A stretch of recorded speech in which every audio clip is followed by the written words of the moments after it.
bill on that purportedly would have made mandatory for first-time DWI offenders jail time up to 72 hours. And I listened to the debate on this bill for 2.5 hours, and the more I listened, the more concerned I got that this was really a sheep in wolf's clothing. The bill did nothing to make mandatory jail time for first-time DWI offenders. In fact, I think if I'd rewrote the title of the bill and I said, providing for community custody in lieu of mandatory jail time for first-time DWI offenders, all the calls that are coming into the office would have been just the opposite, saying you can't vote for that bill. Why would you do that? We want mandatory jail time.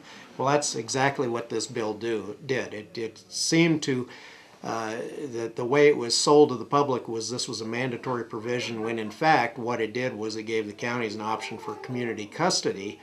And there's a cottage industry up here of people who, if they can get something in statute that forces you to buy their product, that's great.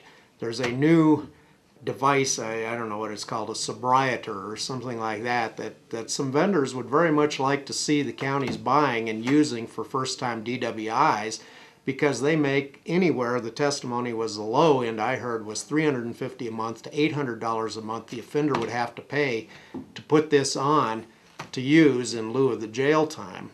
Well, what happens is the counties then save money by not incarcerating people, so it's to their interest to provide this option in lieu of jail time, and the vendors make a lot of money, a la the red light cameras and the ignition interlocks. There's a lot of programs out there that they may be in some circumstances have good reasons for use, but really what they are is they're vendors putting these in statute to force government to buy their services. So I got very, very concerned the more I listened to the actual direction this bill was going, and I voted to table it. And I don't think I voted in 14 years against a DWI measure, but this did exactly, in my estimation, opposite of what the title implied it was going to do.